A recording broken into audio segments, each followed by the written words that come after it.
Today we have another very special episode. For those of you who have been following us for years, you may remember at the beginning of the pandemic when we did the week 1 and week 2 and 3 and 4 and all of this, and we were having fun. Or not having fun. So today we are doing this 2-year anniversary. Stay with us because it's going to be really about reflection and having a laugh. Why not? Let's start. Living in harmony is possible if you know your emotions and how to handle them. I am Dr. Carmen Roman, and I will share with you the current psychology by myself or by interviewing experts who will inspire you. Learn how to live a life of fullness and how to recover your emotional harmony. Welcome to Emotions in Harmony. Welcome back, my dear listeners.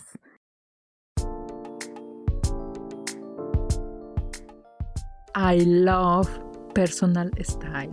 I love customization, especially for us in Emotions in Harmony. We always deal between English and Spanish. We want you to get the service in your language. And we found G-Reminders.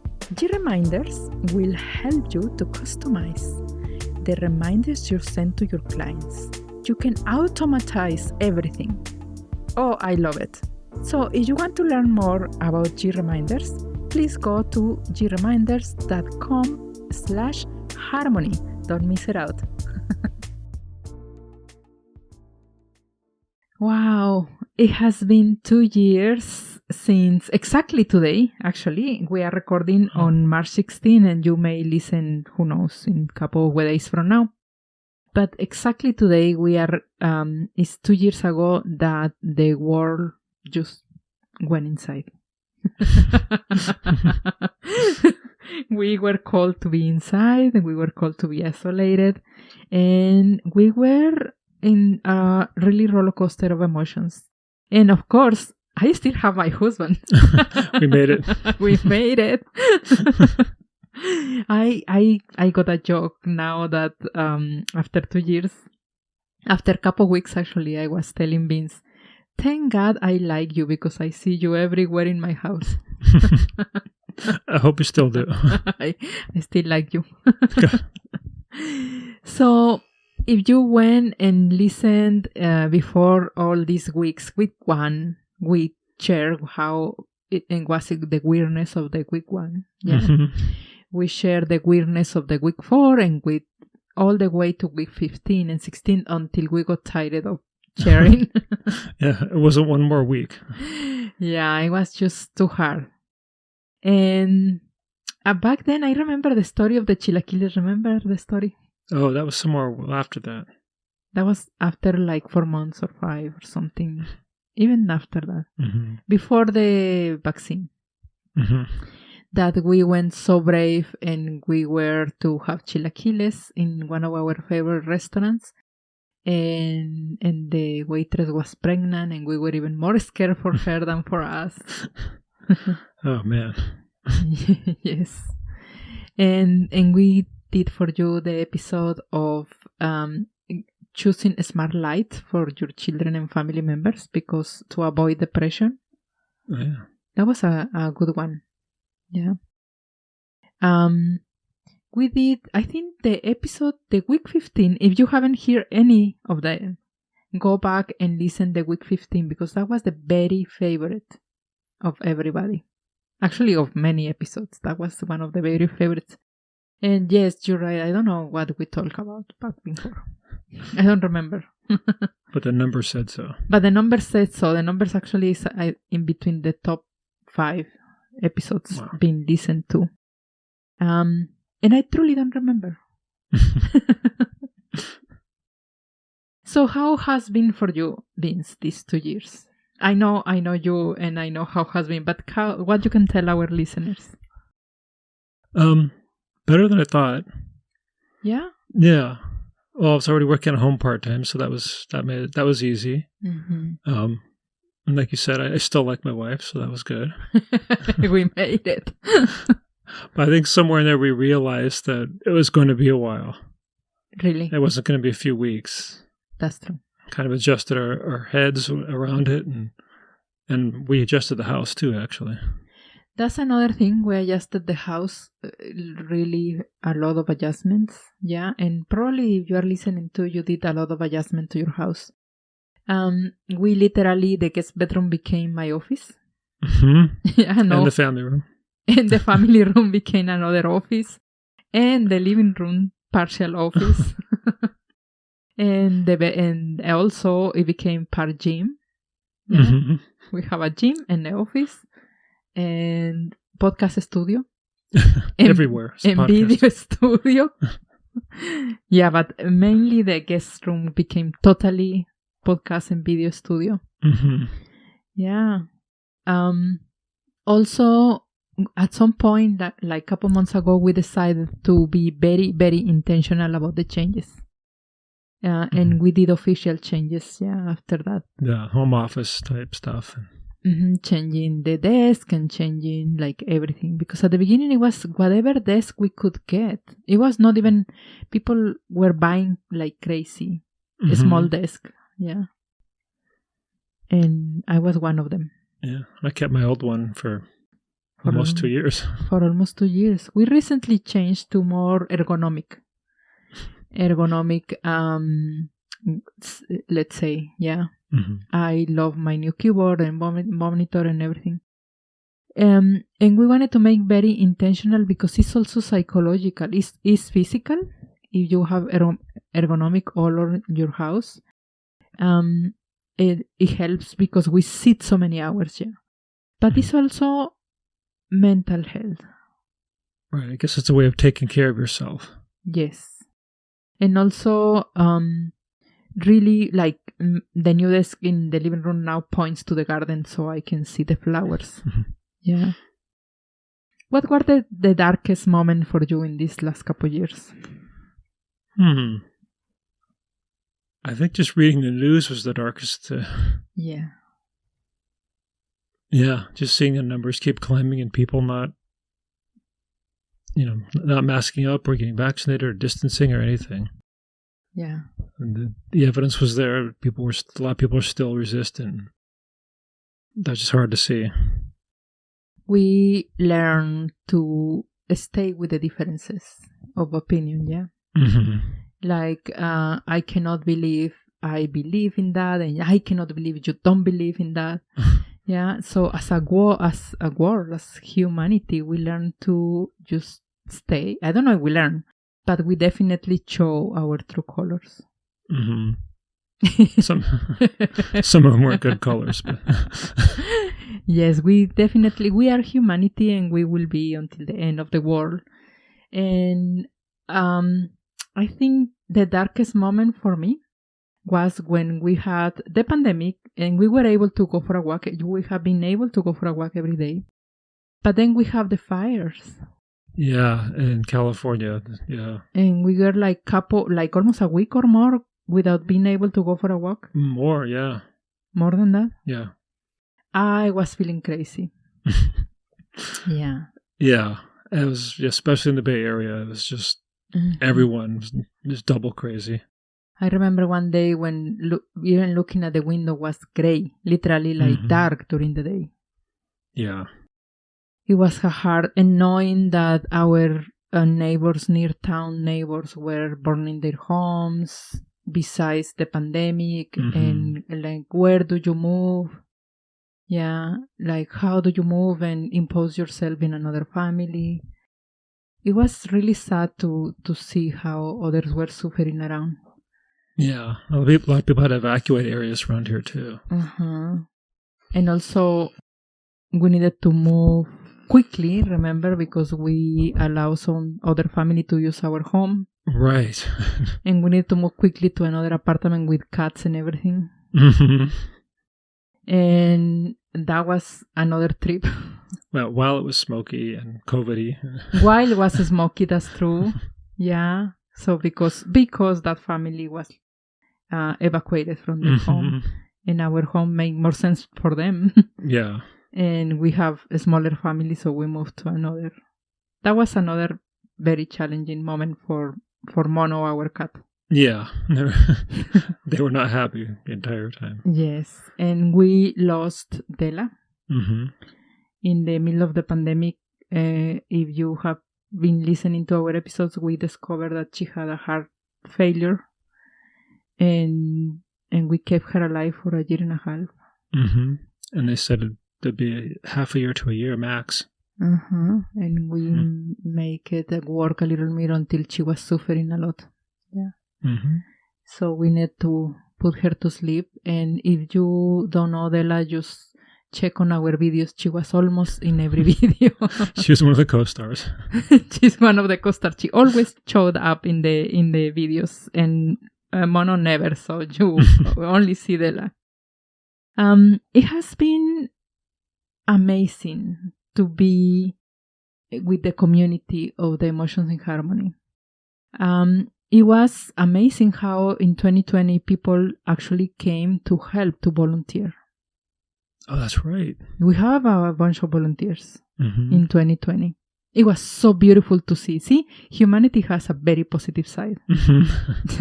We have these volunteers, virtual volunteers, that they were helping Maria from Ecuador, Maria Gracia from Ecuador, Paulette from Dubai, several people, Teresa, Laura Ramos from Mexico, Teresa from the Bay Area. We have Iris last year to be working with us. Besides our team, that was just besides our team. Yeah. So people start asking if they could do something for Emotions in Harmony. And there is always something to do in Emotions in Harmony. There is show notes to write and guests to host and organize. And so it was beautiful how people came together to help in Emotions in Harmony. Yeah, and all the equipment helped she managed. And yeah. Everybody was able to help whatever they can. We got a very nice, fancy EOS camera from Al as a gift. So you will start seeing better quality in my videos in the next couple months because I am learning how to use it. So that was the beautiful part. Brenda did a lot of hours of volunteering. And we hosted, for the Spanish Latino community, we hosted Listen to This for 3 times a week for 2 years. For almost 2 years because we stopped last December. That's right. 3 times a week we were here talking to these mainly women, Spanish speaking, who will be isolated, totally isolated otherwise, or overworked with their families and everything. So we kept together Zoom meetings 3 times a week. Yeah, a lot of them had a lot of trauma too. You helped them with. Yeah, it was a lot of trauma. Already had a trauma, and then on top of that, it was the pandemic.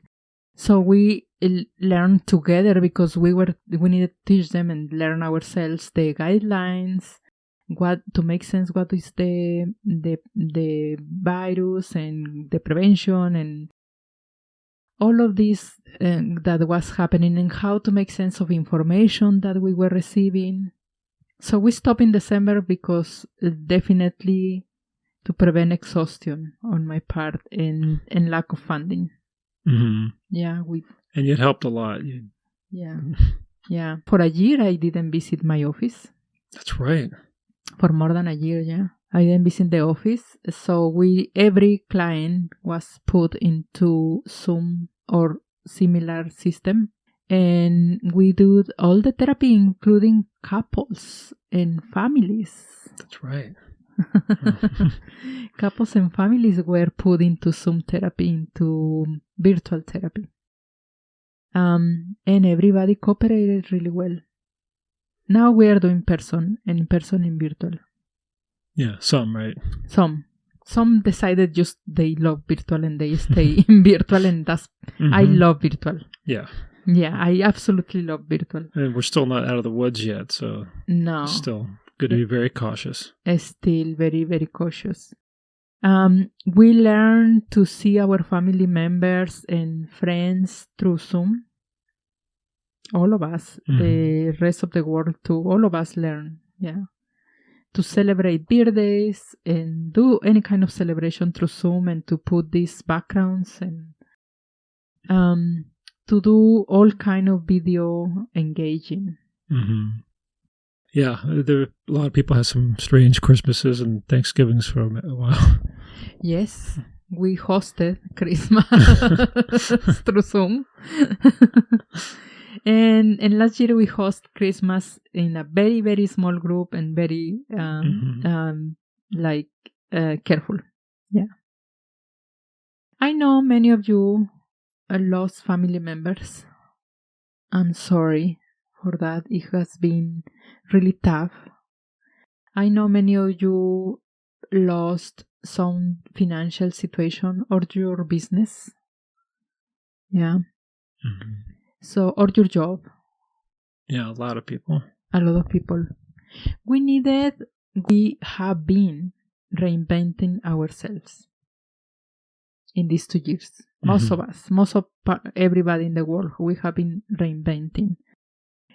So this is something to think about. How did you reinvent yourself? How did you, if you are listening still here to us, what happened? What did you shift your priorities? Yeah, because we needed to set our priorities. Right. Good question. Mm-hmm. A good thing for people to just sit and analyze. And what are you willing to die for? Because some people were willing to die for going to the park or getting an ice cream or a bar. Or the bar, going to the bar, or, I want to see my mom, or what are you really willing to die for? Because at some point we didn't know if we will survive or not, but we decided to take risk. Yeah. Yeah, a lot of people, took way too many risks. I remember at the very beginning of the pandemic, Brenda said that she went to the store for a tomato. Because she didn't want it to. Yeah, you can laugh in the microphone. It was at the very beginning of the pandemic, and she said, I need a tomato. And I say, Brenda, this is the time in your life when you don't do soup without tomatoes. And she kind of managed to get her tomatoes. I don't know what she did, but she managed to get her tomatoes. Don't ask. No, I haven't asked you. So this is it really. What was your priorities? What you did in your priorities, not what is in your mind. Because in your mind you may think, oh, my priority is my health, but I am willing to go to the store for a tomato. Yeah. Oh, my priority is I don't know what, but I actually did that. Yeah. Mm-hmm. So what you did in comparison with what you think. We have been with excessive stress.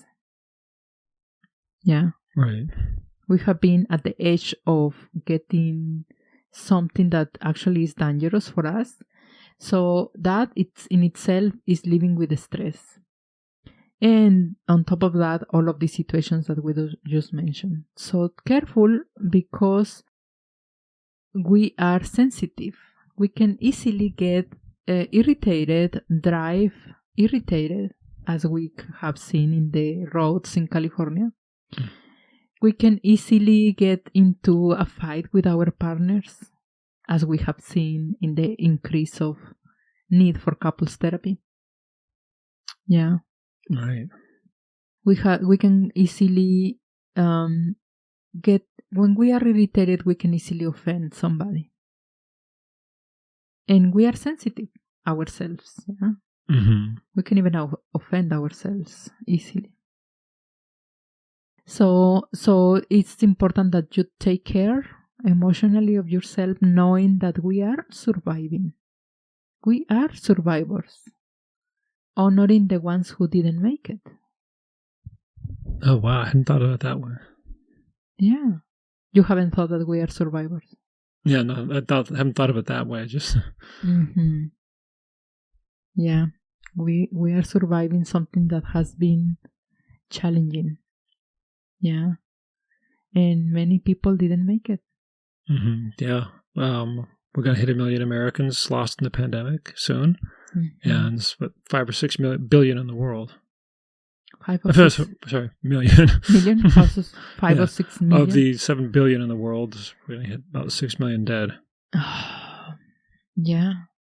And as I told you, probably your friend, your family member, somebody you care about,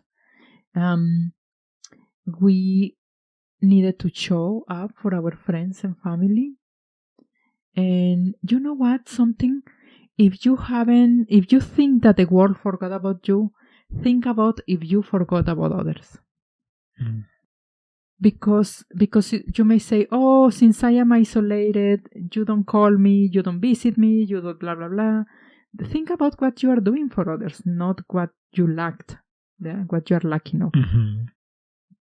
What you have done for others. Have you reached out? Have you sent a text? Have you called? Have you did something to make somebody else feel better? Not because we want to ignore our feelings. No. But because we want to be proactive in also helping what we need. I need connection. I can create the connection. Good point. Yeah. So, what do you think, my dear, is the biggest lesson after these 2 years? I know it's a big question, but what do you think is important? I think hopefully being prepared for, if there's an next one, there will be at some point, and being prepared for other disasters too. We're going to have more natural disasters, but we could have medically, because there's going to be others too. The U.S. we're doing a terrible job of it, but if we had a national health system, for instance, would help. Yeah. We actually really tested our system, our medical system in the United States. Mm-hmm. I really want to honor the nurses, doctors, psychologists, everybody who helped through this pandemic, but definitely it was not enough. Yeah, and risk their own lives. Yeah, and risk their own lives, and some of them really lost their lives. Mm-hmm. And a lot of my colleagues are burned out. Oh, yeah.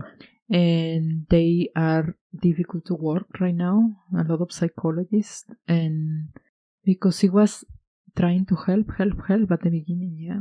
Mm-hmm. So this has been long.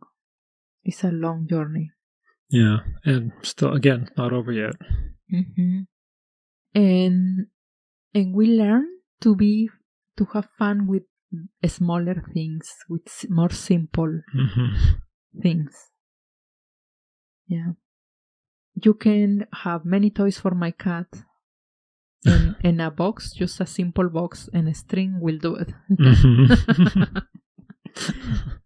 And we learn that we don't need that many shoes, that many purses, that many dresses, that many anything to be happy. We don't need that many of any to be happy. We just need to stay content. Right. Mm-hmm. Yeah. Well, I hope this was totally, we just opened the microphone and we wanted to celebrate this with you. It's going to be edited for the quality of the sound, but it's not going to be that much edited for the content. So we wanted to celebrate right now, just like this. The plans for Emotions in Harmony, and Emotions in Harmony just passed 4 years as an organization. 4 years. Mm-hmm. Half of its life has been in the pandemic. Right. We have the plan to start helping community leaders, especially in Mountain View. Mountain View is the city that reached out for more help right now. I know many cities need help, but Mountain View reached out for help. So we want to start helping community leaders and providing psychotherapy for the ones who cannot afford in Mountain View for now. And in San Jose, I wish I can help more San Jose because it's the new city for me. Mountain View is in my heart because I have been for many years with them. San Jose now is my beautiful city too. So we have, in the show notes, we have a link for you to donate. For those who are in need of psychological services, will never be able to afford or pay. And we are also collecting donations to help the community leaders, because the community leaders were working hard, bringing food, money for rent, etc., and they are exhausted as well, and now they need psychological help and psychoeducation to keep going. So there is a project, there is an official project in partnership with Los Altos Foundation, Mountain View Los Altos Foundation. So if you go to the link and you donate, everything is going to be to your goal. You can decide which goal do you want there. Do you want to help with the podcasts and videos? Do you want to help with the Mountain View leaders? Or you want to help psychotherapy for San Jose? Or if any other, just let me know. Carmen, I send that and I want my money for that. Yeah. It's tax deductible, right? It's tax deductible. Very good. And we never put you or do anything for donations, but this time we really need it. We are going at least to raise $227,000 that we need for the next 6 months or the next 8 or 9 months to provide those services. So right now I see a mountain. I don't see the mountain view. But right now I just see a mountain that needs to be every dollar, everything that you can do, it will really tremendously help us to keep providing those services. My team and I will really appreciate that. And thank you. Thank you for being here, for being with us, for being our listeners. Our listenership grew up during the pandemic, and we like you and we want you to stay. So you can send me an email and say, Carmen, why you don't talk about this topic or that in psychology? In psychology, I must clarify. And we will talk about that. And also, thank you for being so supportive for our kind of journal, open journal, yeah? Mm-hmm. Our diary of this pandemic. And may you be healthy, may you be well. Thank you. Thank you. We have reached the end of another episode of the podcast Emotions in Harmony. See you the next week. Visit www.emotionsinharmony.org, where you can subscribe, find the notes, and be in direct contact with me. Thanks for listening.